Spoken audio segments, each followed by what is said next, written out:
Revision everything में एक बार फिर से आप लोगों का बहुत बहुत स्वागत है। तो कैसे हैं आप लोग? आई होप आप सब बहुत ही अच्छे होंगे। देखिए, जीके का जो आज का हमारा टॉपिक है वो है व्यक्ति और उनके उपनाम। बहुत सारे व्यक्ति होते हैं जिनको कई अलग अलग नामों से जाना जाता है ना। जैसे हमारे घर में भी हमारा कई नाम रख दिया जाता है ना। हमारा भाई कुछ और हमें बुलाता है, हमारी बहन कुछ और बुलाती है, हमारे मम्मी पापा कुछ और ही बुलाते हैं। तो ये हो गई घर की बात।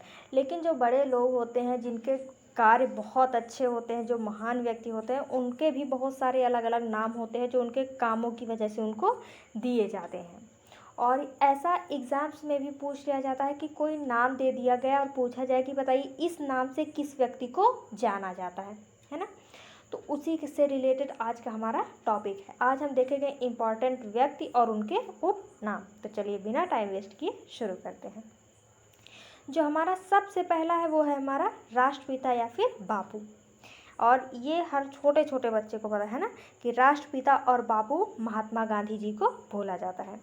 लेकिन अगर आपसे पूछा जाए कि महात्मा गांधी को राष्ट्रपिता कहकर किसने बुलाया है, तो वो है नेताजी सुभाष चंद्र बोस। यानी कि नेताजी सुभाष चंद्र बोस ने ही पहली बार महात्मा गांधी को राष्ट्रपिता कह के बुलाया था। और दूसरा है बापू जी। अगर उन आपसे पूछा जाए कि बताइए कि महात्मा गांधी को बापू कहकर सबसे पहले किसने बुलाया, तो वो जवाहरलाल नेहरू जी ने बुलाया। ठीक है। फिर अगला है सीमांत गांधी। सीमांत गांधी किसे कहते हैं? खान अब्दुल गफ्फार खान को। ठीक है। अगला है वयोवृद्ध पुरुष। अगर वयोवृद्ध पुरुष के बजाय आपसे ग्रैंड ओल्ड मैन भी पूछ लिया जाए तो दोनों बात ही सेम है। ये कहा जाता है दादा भाई नौरोजी को। फिर अगला है लौह पुरुष। लौह पुरुष कहा जाता है सरदार वल्लभ भाई पटेल को। और अगर आप लोगों ने बारडोली सत्याग्रह पढ़ा हो तो वहाँ पे बताया गया कि इस बारडोली सत्याग्रह का नेतृत्व सरदार वल्लभ भाई पटेल ने ही किया था। तो जो बारडोली की महिलाएं थी उन्होंने ही वल्लभ भाई पटेल को सरदार कह के बुलाया था। यानी कि जो सरदार की उपाधि है वो वल्लभ भाई पटेल को बारडोली की महिलाओं द्वारा दिया गया है। ठीक है। अब अगला है शांति पुरुष, जो कि लाल बहादुर शास्त्री को कहा जाता है। अगला है पंजाब केसरी, जो कि लाला लाजपत राय को कहा जाता है। फिर है बंगाल केसरी, जो कि आशुतोष मुखर्जी को कहा जाता है।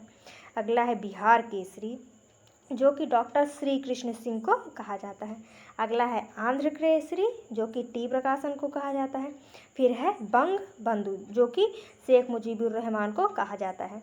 और अगर आप लोगों ने बांग्लादेश के बारे में थोड़ा बहुत भी पढ़ा होगा तो आपको पता होगा कि जो शेख मुजीबुर रहमान है यही बांग्लादेश के सबसे पहले पीएम थे, है ना। फिर है दीन बंधु, जो कि शेख अब्दुल्ला को कहा जाता है। फिर है देश बंधु, जो कि चित्तरंजन दास को कहा जाता है। दीन बंधु, जो कि CF एंड्रयूज को कहा जाता है। फिर है लोकमान्य, जो कि बाल गंगाधर तिलक को कहा जाता है। फिर है लोक नायक, जो कि जयप्रकाश नारायण को कहा जाता है। फिर है जननायक, जो कि कर्पूरी ठाकुर को कहा जाता है। फिर है राजर्षि, जो कि पुरुषोत्तम दास टंडन को कहा जाता है। अगला है गुरुदेव, जो कि रविन्द्रनाथ टैगोर को कहा जाता है। फिर है राजा जी, जो कि सी राजगोपालाचारी को कहा जाता है। फिर है महामना, जो कि मदन मोहन मालवीय को कहा जाता है।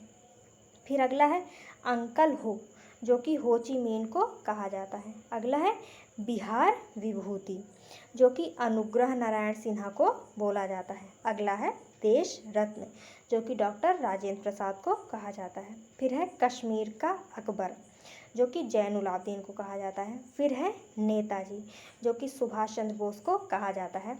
और हो सकता है कि आप लोगों में से कुछ ही लोगों को ये बात पता होगा कि जो जर्मनी का हिटलर था उसने ही सबसे पहले सुभाष चंद्र बोस को नेताजी कहकर बुलाया था।